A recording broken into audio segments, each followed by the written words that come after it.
In any interview, do you have like a go-to answer that you feel like you go into that interview, you're ready for them to ask it, and it's your go-to?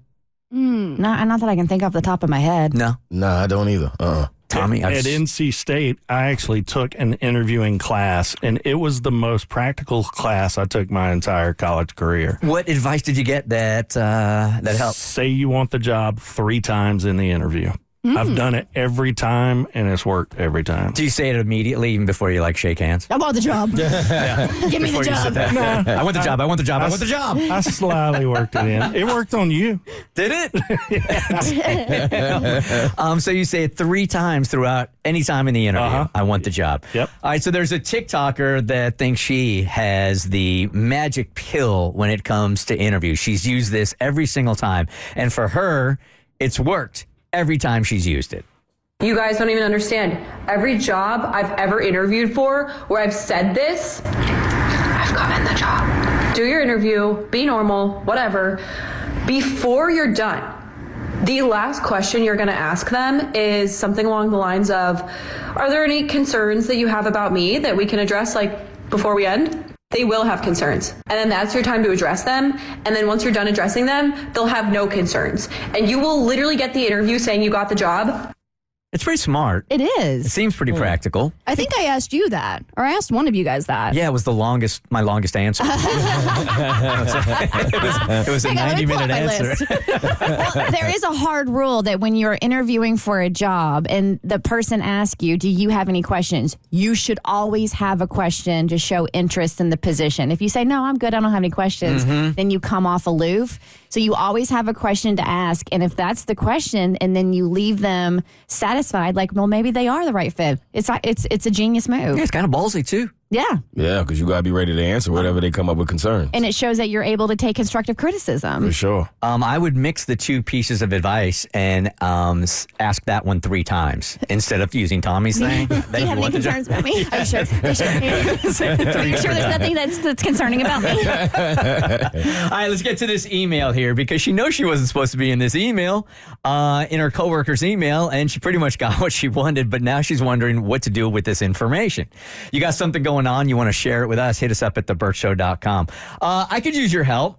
I was recently doing this favor for a coworker. She needed me to check her emails while she was away on her honeymoon. It involved an email that was important that would need to be forwarded on and replied to pretty quickly. I thought it was no big deal, so she gave me the username and password. Then I got a little curious. I started reading some of her old emails, and I found this one where she just talked trash about me to another coworker. So obviously, I was pretty mad. So I searched for my name to see if there was more. Of course you did. Of course. That's where you went wrong. Turns out, wasn't the first time she said bad stuff about me. I found another email where she was asked about me for a promotion, and she was all against it. She gave all these reasons that were totally not true. Now I'm stuck in a weird spot. I want to confront her, but that means I'd have to admit that I snooped in her emails. I don't know what to do. Mo, what are you doing? Woo, that is tough. I don't think I would say anything. I am the kind of person who tries to avoid being in these types of situations by any means necessary. I wouldn't go through people's stuff. I don't want to know if you've been talking about me because then you find yourself in situations like this. So I would feel like I did this to myself and I had no business in knowing. And now that I do, I might forget to send forward that email and reply. Oops. But I really don't think I would approach her on this at all. I'm not confronting her at all. No. I am going to confront whoever she talked to about my promotion and be like, hey, please don't tell so-and-so, but I know that she said X, Y, and Z about me. And I just wanted to let you know that if a promotion opportunity ever comes up, that none of that is true. So I can go and get my bag. I am not saying anything either. I was actually in a similar situation. So it didn't involve an email, but I was in a room next to somebody and overheard their conversation and heard everything they said about me. Was it good? No.